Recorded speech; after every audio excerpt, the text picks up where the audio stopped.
Dan dari situlah awal mula ini terjadi. Pimpinan MZ Group pun menggelandang Gong Yoo karena ia sudah berani mengoperasi putrinya.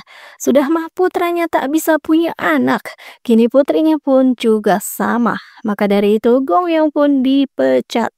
Dan MZ Group memastikan ia tak akan pernah mendapatkan pekerjaan yang layak lagi. Akhirnya Gong Yoo kesana kemari mencari pekerjaan, tapi ya tak dapat pekerjaan apapun. Sudah bokek, tambah bokek pula. Gong Yoo yang kini menjadi pengangguran didatangi si tuan putri MZ Group bernama Choi Go-eun.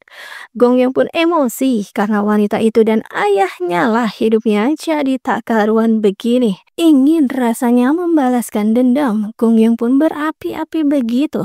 Tapi lah si Go-eun mah malah langsung nyosor baik. Go-eun pun sepertinya sudah jatuh cinta pada Gong Yoo yang tampan. Meski awalnya menolak, tapi namanya lelaki disodori wanita cantik, mapan dan pewaris tahta. Ya, siapa juga yang menolak? Keduanya pun akhirnya bersama dan langsung unboxing. Sejujurnya, Gong Yoo hanya menjalankan hubungan ini saja. Entah ia ingin membalaskan dendam atau mencintai Go-eun, entahlah. Tapi ternyata hubungan keduanya itu terendus media. Kembali ke antariksa, Gong Yoo sudah mabuk parah ditambah kini ia tersedak. Ia pun tak sadarkan diri dan tiba-tiba saja ada benda asing yang menabrak pesawat antariksa mereka. Semua pun panik karena mereka tak dalam posisi siaga dan tak memakai pengaman. Tapi untungnya situasi bisa dihandle dengan baik. Dan kini Eve pun membantu Gong Yoo karena ia tak bernapas. Waktu Eve menyelamatkan Gong Yoo hanya beberapa menit sebelum pria itu dalam kondisi yang gawat. Eve pun membuka pakaian astronotnya lalu memberikan bantuan untuk Gong Yoo. Eve tak mempedulikan jika kakinya terluka dan untungnya tak lama Gong Yoo akhirnya sadar kembali. Tanda vitalnya sudah normal dan ia pun diistirahatkan. Sedangkan mantan pacarnya Go-eun yaitu Kang Kang-soo ternyata juga seorang astronot yang ada di antariksa.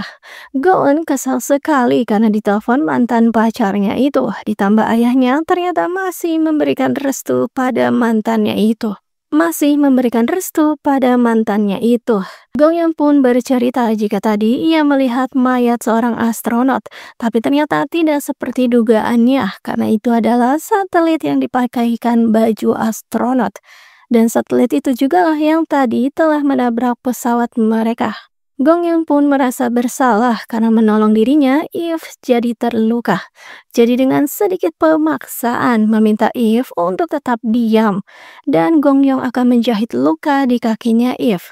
Gong Yoo sudah sombong saja, katanya itu adalah pekerjaannya sehari-hari. Tapi ternyata tak semudah itu. Karena nol gravitasi membuat tubuh Gong Yoo tak stabil, ia pun kesulitan memasukkan benang ke dalam jarumnya.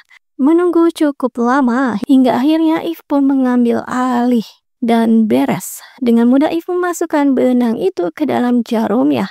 Lalu selanjutnya Gong Yoo pun menjahit luka Eve.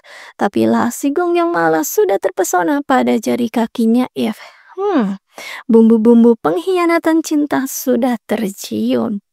Padahal Gong Yoo pernah berjanji bahwa ia tak akan berkhianat dan akan selalu mengabdi pada Go-eun.